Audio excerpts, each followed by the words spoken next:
Campaign 2016 segment tonight, polling all over the place. But it doesn't really matter, because after the debate on Monday night, Americans will have a much clearer vision about the worthiness of both candidates. Yesterday, I spoke with Karl Rove, who has some very interesting insights into the debate. So what did Donald Trump have to do on Monday night to win the debate, Mr. Rove? Well, he has to reassure the American people that they know he's the agent of change, that he's a candidate who wants to change things.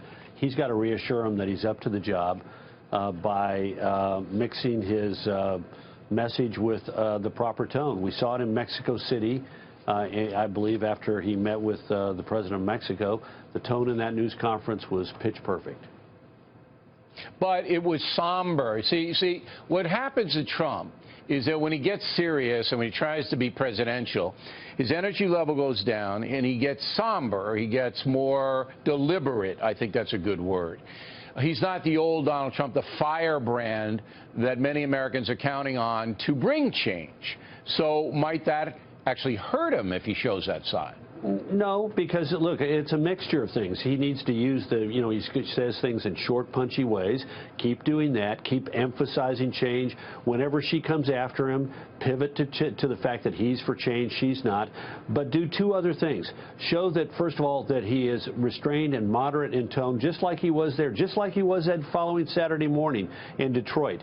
You don't need to be that tone all the entire time. He can occasionally show a little bit of temper, but most of all, he needs to look like a president. That means occasionally looking like he's having fun at it, which he generally is having fun.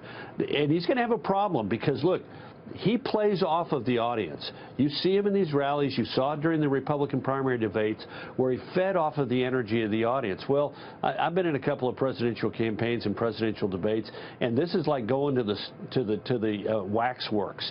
These people are not going to be applauding. They're not going to be responding. So we ought to stop thinking about it being a rally and start thinking about it being a conversation with some people that he's trying to make the deal to. So you don't think there's going to be partisan hooting at Hofstra on Monday on one or the other when they say something and applause and all that? You don't think that's going to happen? No, look, they don't distribute. They don't distribute the tickets and say, Hillary, you get to send half the audience, and Donald get to send. Most of the tickets are distributed and controlled by the debate commission, and everyone is admonished in advance. Don't be speaking out. Don't be cheering. Don't be applauding. Don't be a part of this. And people mostly take it very seriously. The one exception will be the town hall meeting, but even then, people have been, if you go back and look at it, relatively restrained. There's a difference between primary election debates and general election debates, and one of the biggest differences is the audience gets taken out of the drama. All right. Now, no crooked Hillary, none of that, right? Well, no. Look. I'm not crooked Hillary may be over the top, but saying, you know what, you've misled the country about your emails. People don't think they can trust you because of what the foundation has been up to. You failed to tell the American people the truth about Benghazi. All that's appropriate. It's better if it's not addressed to her. It's better if it's addressed to the moderator. But again, the principal thing is you're having a conversation. Idealize who that conversation is with. Who's the target voter out there? And the target voter is not going to be grabbed by the same things that you would say to the hardcore, either Hillary or Trump. It's going to be a conversation, and you can say those tough things, but you got to be thinking about how they're affecting that target voter. So you just said something very astute. Okay? Very astute. You sound surprised. Trump. You sound surprised. I'm a little surprised. You're from Texas. Trump, don't be coming. You used to be in Texas yourself, my friend. Maybe there's a reason they ran you out of Dallas. But I knew I could get you with that. I love Texas, but I knew I could get you. But look, you're saying that both Trump and Hillary shouldn't be talking to each other.